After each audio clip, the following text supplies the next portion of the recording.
ne Uganda ni eni ajuri a foi total la do yop kachel ki la menwa ki umegina mauti studio lutua mauti ka winya ana moro total gina pera tek loyo ena ye kong me ye ni cheki do karo eto food pe ti chalo chek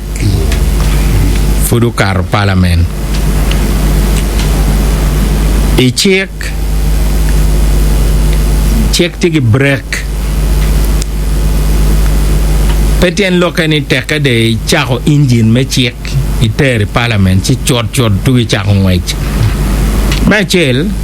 kati machalo pagamente makiluoni policy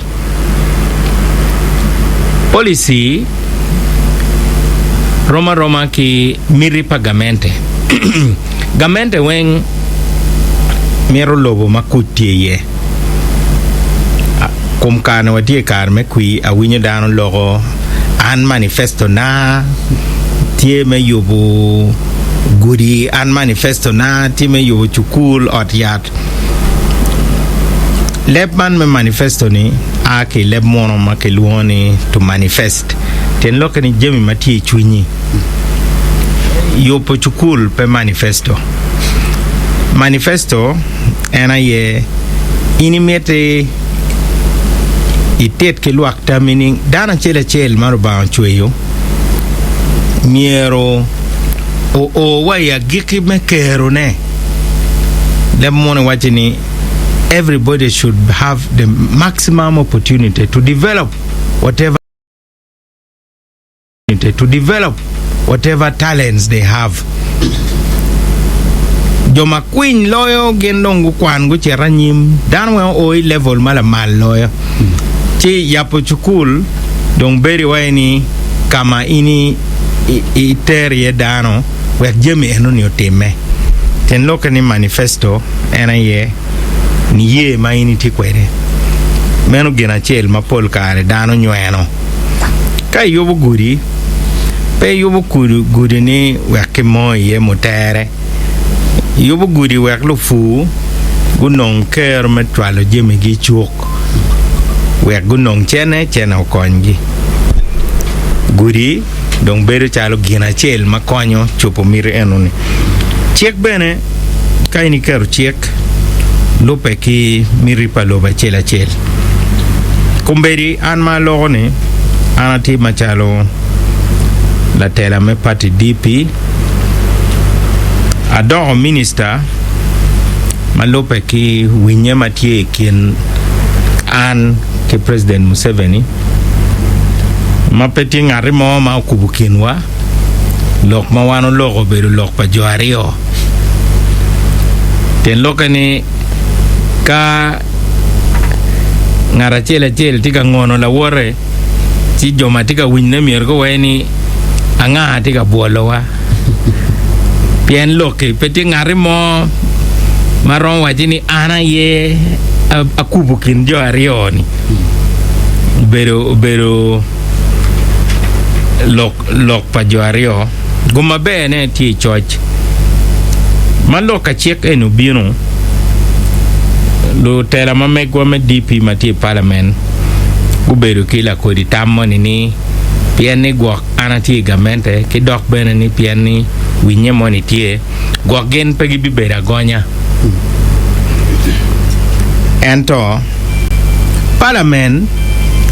kata migoro waloge ye beru tek bedok kapeti gini ye matek kum jemi mai wajo wajoma winyu loke gineni chalme la ming mata chikati wako pa jomo kere ni do konyo ga konya pien gwono gube nyuru char maloyo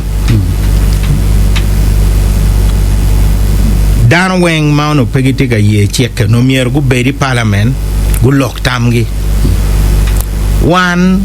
ke jwe wai parliament ni pi luori mwaka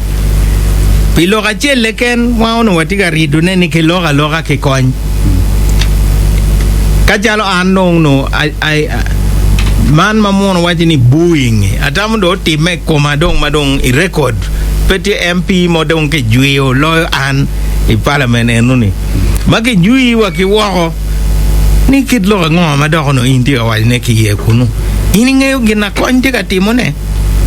tika ngolo dog dano tika ngolo iddan ini waji dan ma ko meno ke lokwe da loka an way ni tiki lu tien wa mir wanen ngo ma mete beri way tuol muri ne ay kom tongwen na chelle ken ni ma tika geno ne ni ka to ogwa konya ci andong awachi ni pe ko e go tuoli we wanen yo duju we kar gara kar ka go ne tie eno kong gon ki tongwen kari ko ni no yo mo ci bolo kenyu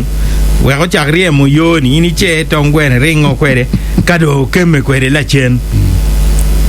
eno ni ena ye tich palotela eno chia choy warga bodlu tela wame DP makuna tete gini I cooperation agreement mawano kerye chingwa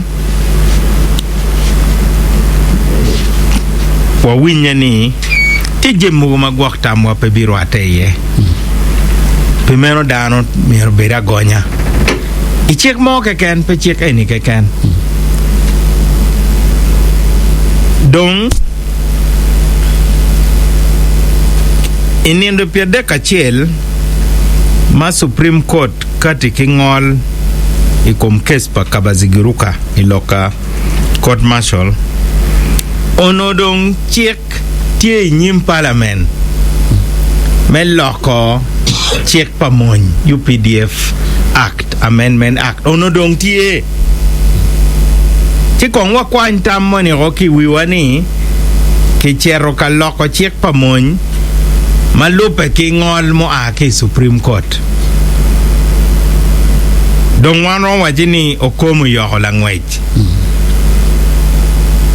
okomu enuni ena ye lok mukate ki Supreme Court waju kuman pian dan mo gutia wani Supreme Court wajini civilian mo eken premier kite I court pamon bedore miero court pamon do bet pere amiro waju kore gina Supreme Court waju ka kwani le mono courts martial are not unconstitutional merely by their very nature of being military courts. Come on, tiete constitution.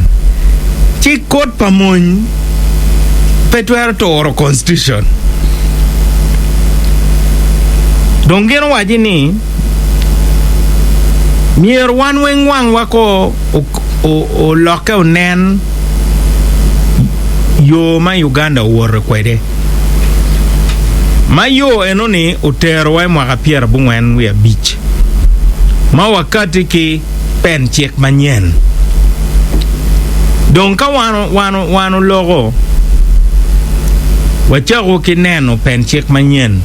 me 1995 pen check enoni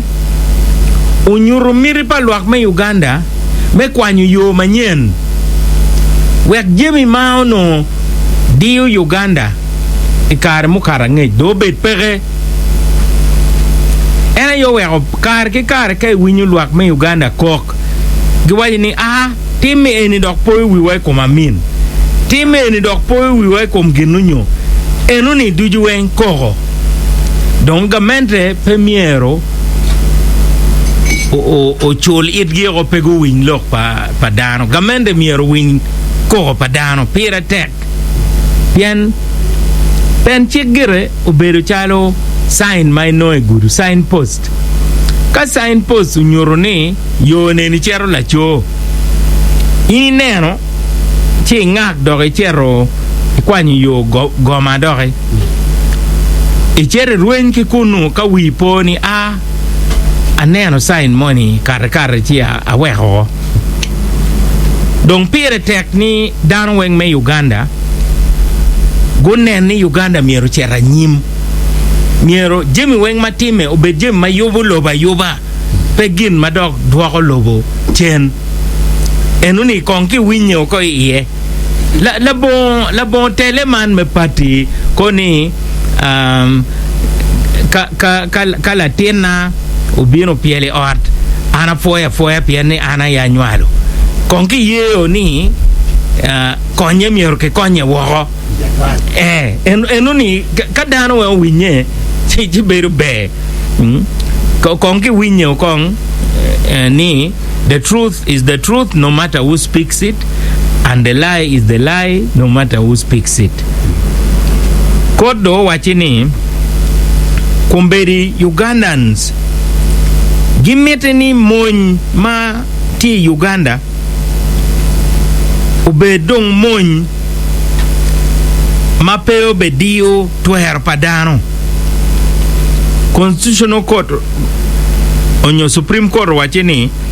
the people of Uganda pronounced themselves in the course of the making of the 1995 Constitution, expressing their fervent desire to make a break from the ugly past that characterized life in our country, especially the grave abuse of human rights by the military. Enoni gen mukati eno tien lokani enoni ene signpost mamiero o guiding one. Dong watika wajo abuse. Military court it were abusing, and the military court ben it were using. Elemon ke wachini, the abuse of something is not an argument against the proper use of something. Mach ini it were teach kwere mea oya wang o kapinyeje, it were teach kwere me teru, and ben it were chwinyu ki ot padano bene. Chidong kai tika loko maji. Pekelu la nyut kom o wang o ripadana ye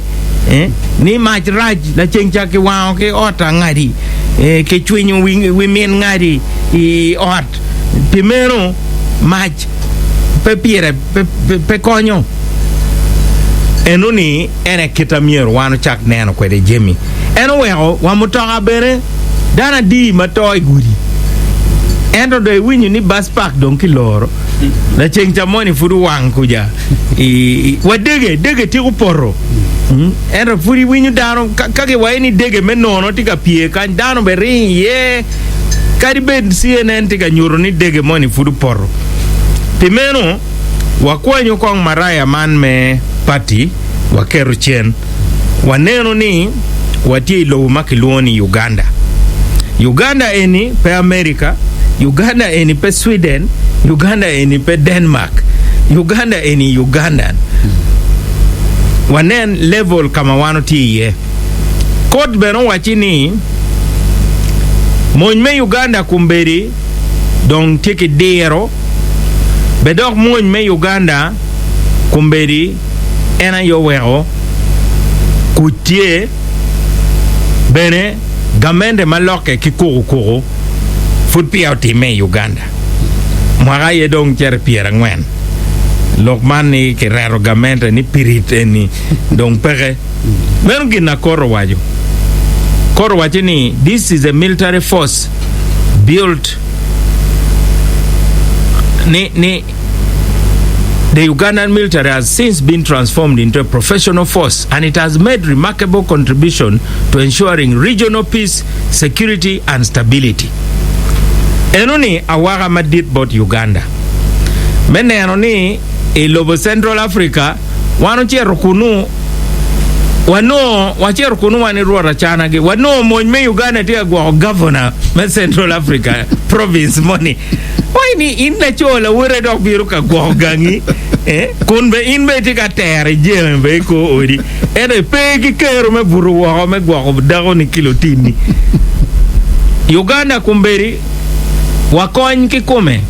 wano beri lum wano penyu Joseph Konya wa winyu ni UN tie mail para chel me a ke kany botu enuni pe mini uluone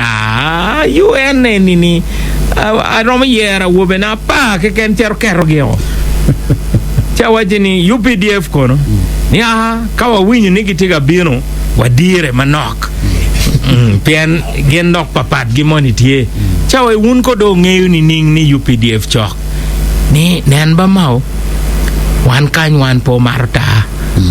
UPDF gi maro ta chi ka wa ng'weyo ta wa ni joni nene be wa ng'eyo kita ma gen maro ni pat kita pa UN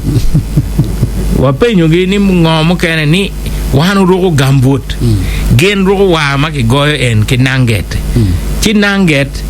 chao kere ng'weje doe kom lum chi wan fono lum chi wa ng'weyo wa ni man eni Gamente. joni eni te chokany dong kodo wajo ni inge wajo je mabejo ma mony me Uganda tiga timo ne ma inoni wa Congo kumberi mony me Uganda ye dok civilian me Congo dok rio I barracks pa mony me Uganda ma wero wa lweny ikum lo tima ranyi me ADF tiga doko tek pien me kaka lweny ikum ADF mony wa dok miyo dok beta gwako jopa sisekedi dok pien nong kai tiga chwalo mony meriemo ADF iwaini un commander in kongdo do gwak civilian eni chi o wego lwenye ni dong tiga tero kare ene beno wego Congo petiga kwa ye ni kiriem Uganda mony me Uganda eni dok pat ki Rwanda Congo tia wa Rwanda po mir nenu ukany eno Congo gukero chingi ni mony me Uganda obetie dong gin na koro wajo mamiero dano te itge akwani le mono. It is therefore rather contradictory and rather disconcerting for a military force built on new and commendable professional dispensation to operate under the same legal framework that failed to check or avert military abuse of power with unspeakable ramification. Tielokeni kadong kodo neno je mabejo ma mony me Uganda tiga timo ne chido winye ni en mony eno ma kitiga jolo gi ki yom chunyi Congo, Sudan, Central Africa en mony ni dok chik matia gwogi ena e chik mayam chon po okonyo yobo kit mony chi kodo wachini gina pere tek ni kod chik eni miero ke lore pian gina wache ni UPDF Act miero oberi line ki pen chik me Uganda kongdong wakete will alignment eno ni ene gina mite pedok taya chel no tiga kemutunku nyao taya mukene tiga kemutunku man chidong gin ma koro wajo ene ni gin ma chalo kot gin pegitwero loko pen chik eto gin giromo wajo ni chik eni pe lobo pen chik kot bedo chalo linesman pero loko line ni odilu ni adao no miere beri iba dong miero wan machalo kod dong wamete line do bet kakany kod chik me odilu nyoro ni ka odilu karo in miere il bendera malo dong gin na koro temo ena ilu bendera me wachi ni odilu karo ni pen chik me Uganda wachi ni dan weng tiki twero ni miero mapia ke ngolo kori kumi mapia ke ngolo lok miero icheri kot ipidi imi chaden manyurni in pela bahal weki win chadeni meno ene ilemon ke luonde right to a fair trial ma right enuni wa parliament me Uganda petwero kwanyune la boe dan weng bolo kui referendum ilemon ke wajin it is one of the entrenched provision anywhere winyu dano wachini pingo kitero ngadi court pegiti akelu ne wa opid eni kome kabale tie kikel kamaleng la jingja neno wa waraga pa president bene ilokom case pa besije ma omiyo order wachini gamende tiki chaden madon ikum jemi ma besije timo pingo court petika kelu ne wek besije wek kel chaden enuni pien gamente tiki ludiro tina tamo jomo kwano gazeto neno ginuwe ko kitweyo MP ma chon ma ono kilwoni Akbar Godi pien o pien manao tong ni en pe nego daone kinego kiyutung mukono lo diero magendo ngukwano kwed magilwoni kwed ke kume guchero guno lobo mai te wa pajali guchero gupimo ki lobo ma area magilwoni mpoma yutung mukono kuja guno ni rwate gutiu ki science mala mal gunyuratini jali eno ni onyono kunu kodo yeah right to a fair trial pire tek wek don kadi ki ngolo vuji wi nyoki ngolo toy wi no ki mini kare me pidu eno ni ene ke luoni fair trial don ka Ugandans kok ni pingo kitika mini wa food ma pia ki pidi ko mwa kai mara pe wera rio mwa biji i vuj pe tika kera wera pidi lo tena tika deno chan eno ni ka Ugandans kok men ko mati da mero mi tam kit ma koro waji ni kitam kot pa mon tiga tich kwere toro pen chek ten loke ni koro riemo chek pa monyo e lokom kod marshal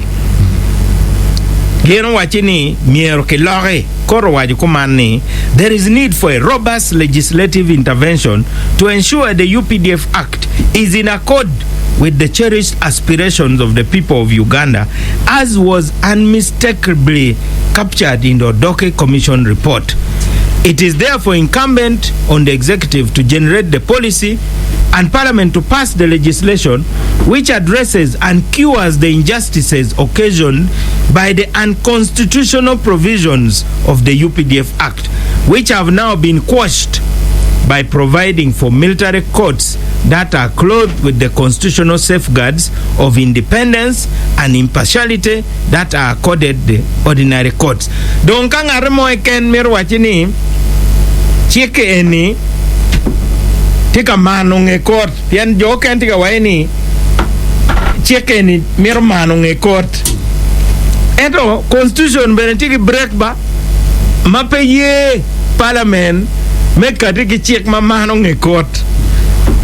ten loke ni ka ngare mo tiki tam ni chike eni manong court en futi agonya me dokunu en any court enuni ma court eni gamende me Uganda beno kero pe ni kiberia mo keso kesi kibe winyu donc pire tekni wanyang ni court pamon tiche machel ene meneno ni mon gulubo chek tich pa court martial ma pire tek ene meneno ni discipline tie mon eno kumberi wanti ga lok chali waini court pamon tie civilian an ma logo ni ana ya terror report i parliament cases Pierre we are a beach donc terror officer DPP bien gamende pokwero order pa Supreme Court donc parliament tamoni teke Supreme Court waini transfer all the cases wando chero watuki gwaro file mere chi watuki terror ne moko court martial peti achele ken court martial chake ki unit disciplinary committee mono chero o ma nyapo kelo tetek te god bana kuja meno unit disciplinary committee mono chero o kwalo lera pangare moni gwengdia meno unit disciplinary committee meno benete court martial then chero dong general court martial benetie kadong appeal division court martial then chair general court martial kade chair dong appeal meno wen kilwoni court martial cases ma ana chera logo pigi parliament ti ma romo mi angwen ki pia dek wiye ma cases eguni Paul Jomati ye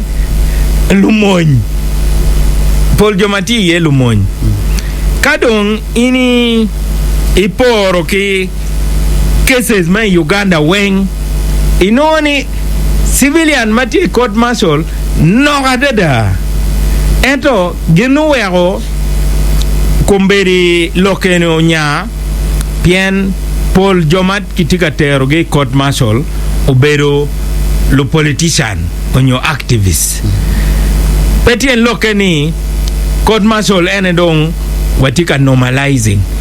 court martial petwer bero normal court one anyway bedok luor mo miero bet pe piana winyu kono lokakala ni kay rugo boma green pien roma ki bon pa mon ki be mariro i pol lobo wan bedok wan mi Uganda be challo mukene madano maro tich pa mon miero mon me Uganda obed mon mano dan tika waka makai neno mon tika karo cheri morogi no iyo mata pe mon mano kagitia karo no iwai wayinyu kakane don ruku uniform bene kai ruku chalo fan kita nen dan ruku bon pa Man U e ruku pa Arsenal menyuru ni amaro timma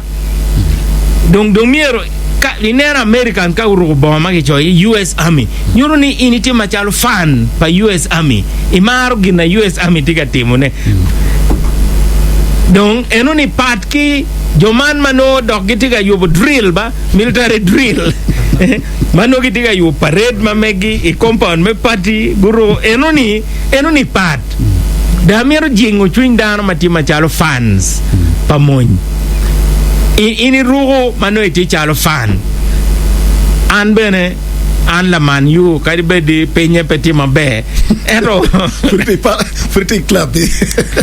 kitunku jabere kany bene yam anno ana gulu United ni moni ki morro gola bicheli kom tongweno ke bugembe orone New Vision kero katuna ma koma we pong ki bandage ni ki fodo ma onguto chi wan mitini wabet kila ko di chuin moni ni kal lutino matino me mwaka big mwaka pa gitiga ruban nen chalo scouts inde winyu ni ngarmo tiga wajini gimiero to scouts pien scouts gitie itachiek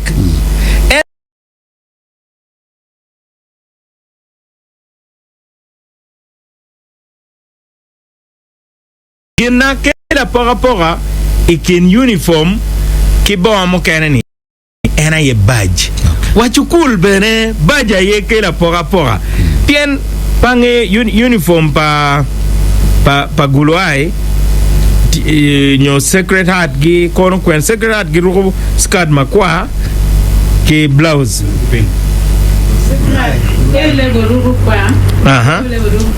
okay kwagda kete ka A level O level guru pink skirt ke blouse mata donc pay romono ki blouse mata ki skirt ma pink chiwa enitika poro secret heart baja ye kila pora enoni e mon ilep me mon kiloni insignia ka ana rugo beret ma green gina po megani kipa mon ena ye alama moni mati komeni ma enuni atiki genni kod mo ke ken neno ki wang muteki me wachini eni po tok pa mon pien gina logo eni bedo tok pa mon ena gina kiloni insignia ma enuni ena e pire tek man nena wekda Otito tam makoro kati kwere ma chel ni General Court Martial miero beri ite High Court as a division of the High Court oberi level enoni pa High Court kidong Mario teach pa unit disciplinary committee ke duok rome la piny manok uti o mak cases mogo matino ento po bet ki twer me tweyo dano eni mere ke rom wachini ye chi kimi food ma ko man kono do kono ngo kita gen gitimo kwede imony ma dere kiti ki court machalo magistrate court pi cases mukene makitwe pi ma pekara beach kidong ma ngwen pien ki noni e court martial kita ti kwede kirom kwanyo mer ngar mo ken tigi wayni ini chere bed la ngol ko kwanyo general eli tumine obedo ame commander ji wayni kadi pe lawyer kadi ngo endo cheta ngol ko pien training pere tek Roma kwanyo an mao me wayni andong ana medical superintendent me odyad la jo pien gangwati la jo atama akero dano ki odyad ngata oy odyad berpe wayni nyeri koni wayni eni anena dola monti ten ki ngunti enako chi Supreme Court wachini Judicial Service Commission miero umitam ilokum ngech ma miero langol kop me court martial bet kwede enuni pire tek pien an ma kitera nyim court martial miera ngeni twero na mati pen chek pegi betoro ki nyim court martial enuni ene test ma pire tek kidong ma biji neki ket court mogo mala mal mageluoni superior courts e tepen chek article mia chele piere wa bungwen bedore gen court enuni ene mier go bet ki twero me ngolo apod mogo chalo togi I wingara chela chel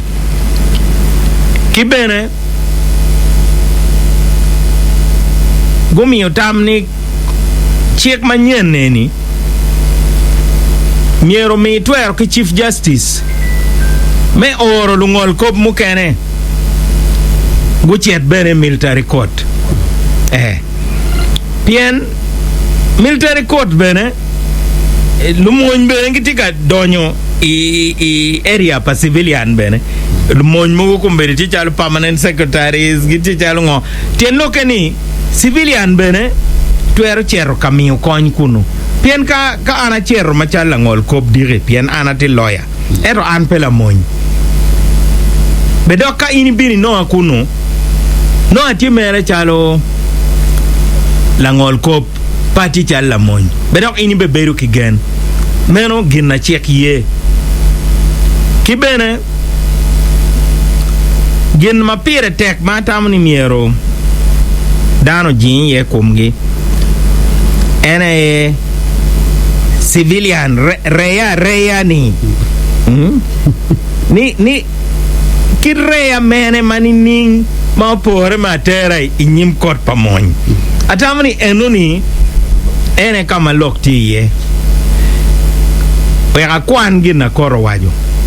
make provision in the UPDF Act for trial of civilians in military courts to be only under limited circumstances and only after the state has concretely demonstrated to the court by verifiable facts and by objective and serious reasons the need and justification for recourse to the military court. This must only apply where in relation to the specific class or category of persons and offenses in question, ordinary courts are not in a position to undertake such trial. Enuni lagame petek. Tien lokeni ka an mao kitera nyim court pamony. Piri na me achel ene me waini ujone an pemiero kipiri kuma kikany. Court pa Chief Justice Windolo miero o winlo kakong tien lokeni pegi bepiri kuma wangaguno tam kikuja ni linesman kuja bendera neti malo kejeti piny endo ginuwe o lokeni down tiga tele kwetu twal pien non kinyweno o kilok me wibie pien luoro padano tieni kibetiu kichek eni me mako joma piem ki gamente onyo joma pe ye tampa gamente ento en kora chiel eni genu we wano tiki geni kum court pien court eni wen dano wen tika juat chao kene gamente bene we court ngol gini pe niao dano chao kene winyo position bene court eni bene pe niao dano mon bene kati ni court eni tidong meron tien loka ni court tie independent pien dano wen ino je mayomo i ino bene je machuero i tien loka ni premier wa bet ki luor mo donc lokman me exceptional circumstances damir mi tamma machalo mao ana tamni exceptional circumstances miero beri kare me luen ka luen tie lobo onyo jomatie lumemba me mon matika luenye kom gamente pien chao kene ini no civilian matiga mio cham ke adui enuni ena ye exceptional circumstances ma ana romo ye pien no case enuni o make we aketi ana tie lawi lolwenya ligo gorilla force tidong senior council okiri la doa ena ye tigi contract me mio uniform era en civilian and tie la doa and sons manomere tiki tuan dukane kan timene kwa uniform pa madhaludia era di wono tika kwa uniform pa monya kake mako kiri kake an bene ke maka en pingu nani ene mier bene ke make chion kiri bene wakwa chet ka chel enuni ena ye exceptional circumstances pien keswa ena ye ribuwa pien en chaden ma ke bekelu ni en bene chaden ma bene ki betwe ku kidi la doa ke wajini giving comfort and to the enemy donc enuni obero ngol ma pire tek donc ajion chuin luak me Uganda ni kumbera winyu lo remwa mage ake wo butwal ko ge bot president ni president premier ket tien e check enoni UN bene gutwalo koge board president lo member me parliament pien kumberi ni ginna dong right lo enani watiki opposition ma petika PM ki party mati gamenda ke kanba etika PM ki lobo Uganda ye pien in premier be opposition ikum lobo ni chalo ka ana Acholi ana rompiem ki ngarma rompiem ki ruot pa rompiem ka Acholi ma chalo kara donc ini rompiem ki NRM that's a fair game ka initi football club pe PM ki FIFA e PM ki team chalo Uganda Cranes Eagles pa Nigeria gi England nyongo endo in pero ni andong wangarero FIFA pien FIFA ene deba kama ini tori yeni donc ka ono lobo wa o level me don lobo kumberi no inoni leader of opposition tika ruate ki president me Uganda kita in wiupo Nancy Pelosi obi yejo speech pa president ni piaji nyim president ma president tika neno ne ni lokeni lokata ta mier chet mere we do ento ario dek Nancy Pelosi ti White House gitika lokeni president Trump enuni nyuruni it is a principled opposition Joel Senyonyi miero ono era yo benama chel merwate ke attorney general merwate ke minister me defense waki wan eni me wachini ujon ne mana yetam ma wanu ti Kwede wanu miero safeguards premier kiti ki chekeni medio joma miero loko gamente pien ka dire maja kineni ana chok moro kitu hilo red card shot e koma no la tuko la wora beti ki red card deba bien red card miero be referee eno ka andong a chokaro kiri la dua we achimore o kiri nani nyero karo tuki war red card ki jeba ne nyota kon la to la war enoni popore eno watie I abnormal politics I Uganda kumberini owero joma chwaro cheke eni mawajini cheke eni be pien gente awani gamente miero wad luere kong dano nen enoni awinyi radio bene kany la chocha maki ngolo mana ko kia gagoni atam family ron wani cheke eni be mada kichet ke gam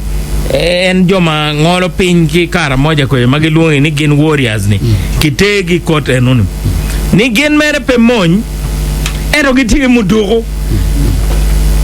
enoni armed cattle rustling enoni kot bimi ye tamgi donc president me Uganda ologo wachini gin mo wero kara moja kwe pia ni kot pa civilian uno dong petiga timu ginumo weka mini la bol nirmo ki mago en warriors enuni gunyo compound me kot pichawa chocho adek kila wigu amalo logo kelep kara moja romo waini ujone kid gwa wakanyi timing mo wachiro jono cha wot ngwet go ngata bo jo gi pere eno kai ti compound me makindie la koritame ni pebini wi bene wakachel ti joma go belo raj pa joma tiuki dero pa mon ke jemi lwen pa mon gen tiga wachini gamente miero owad lwetgi edo lwet maki waroni pedong miero gwa joma balgi pere dong joma balgi pere ni genong tiga wachini anga mabineno ni lwet eni pokar wi wan mapelo bali yami ot kwan wa moni kenyu la funy ka obino no down tiga lok mugo no dana biche kene tiga lok ero ki goy wan no weng dong ngo manyuro ni enoni pebitime kita ana neno kwede cheke ni obedore kot chik kot do obe neno line ne do ngar mo po bet kiluoro pien jomatiga waeni cheke ni o cher beyond line ma window lo ngolo gen gi bedok kunu chik kot dong bi miyo tamme ma pire teke dong loyo eneni itwero goy appeal I court pa civilian enoni ene break mambene miero jing chuny dano pire tek mada ni miero waye ni court martial target ma pire tek 99.99% miero bet pi mony kadong 0.001 money ni ene dong civilian mano tie kin joma ana logo pigini eto bene chike ni bene pegei me ko appeal court pa civilian kita ana neno kwede obi no chiwa dugu chen mafut pe amio kare bod la dit Walter Kirla dwa wajo ni ka gware mi la bole ne ka gware kar me lwen ino charo kote robotic mabe kar me lwen robotic mabe la bole ka gware la dit senior council Walter Kirla dwa o dicheng notika ko uniform pa school ento tieno notika ko uniform pa moñ ma dak poko bene mo kenne wa borra dui te lokene wunduju mera ke ket pinga chiri ko muke cholo ene kote chare ento ka waneno gena ko international criminal tribunal pa lobo charo Yugoslavia gashasha mai Rwanda ke truth and reconciliation commission mai South Africa makar ke kara wini dogi imar wacho neni kay neno jo eni duju civilian wakimony duju kibera piri komgi ikot paraya now ngoma wan lobo Uganda pe waramon nyanki kodi piru pa jo enoni me owa kombeni wek dane duju ki piri komgi ikot paraya kar ka beri la mony wonyo rean wan nongo yue ka waduk chen gam meno kada wadugo winyo kibola di Walter Kirla dwa Uganda wa yok me Uganda wa wakeli lok duju kiada Uganda wa memeto ngech tiechi radio rupin keken yabu mwana beach torna biero one Dukong kan lagu radio na nen maput pia wacher yu na miu la peny bod minister Norbert mau ni maput pia cher bol la dit sinewo council world kila dua ko gonywa ngo ma pe macharo Uganda ma pe wan yang kid ma yang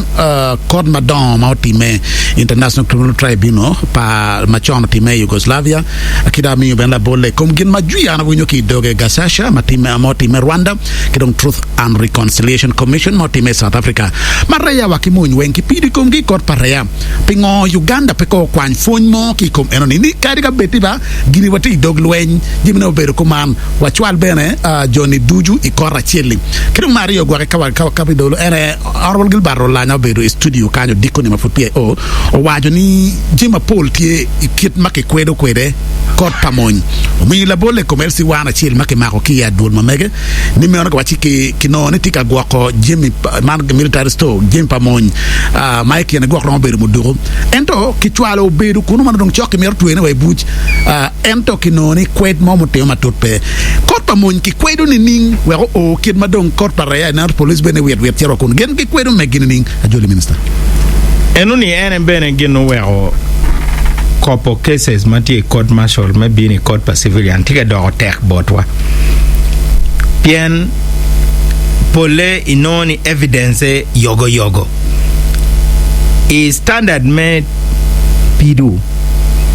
i criminal cases mono wachini beyond reasonable doubt any standard mala dada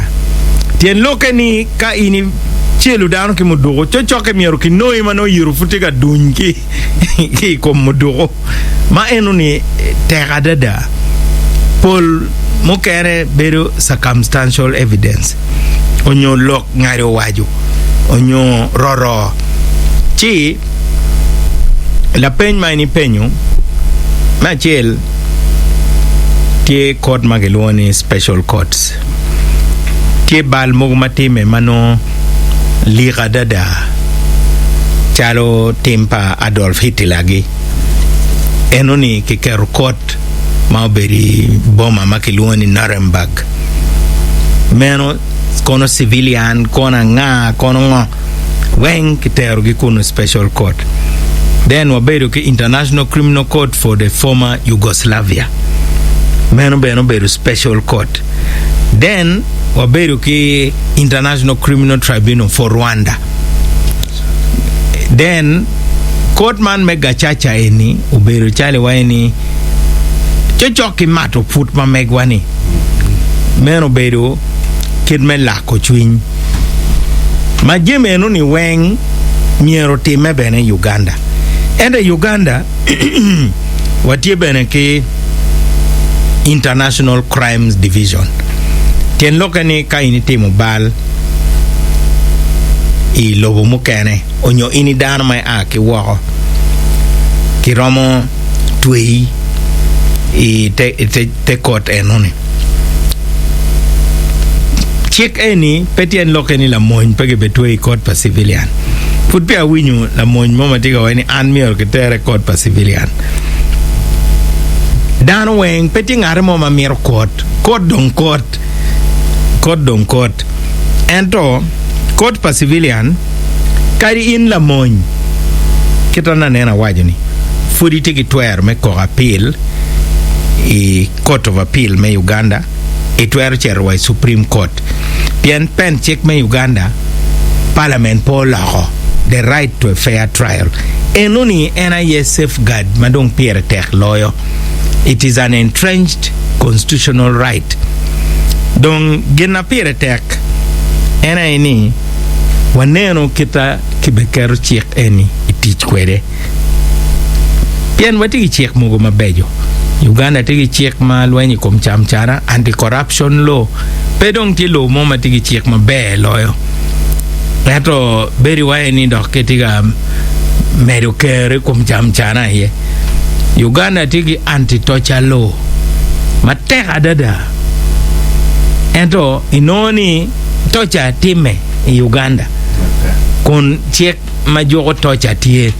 gina pire tek ene gin matime tie jemario, the letter of the law and the spirit of the law. Paul lokma dan tiga logone radio nyo television pe kwa total the letter of the law nyongo makichoy ento tie spirit donc luor padaron tie ni tien log mo wero check eni kiloho tie me dio joma peye tampa pati mati lodge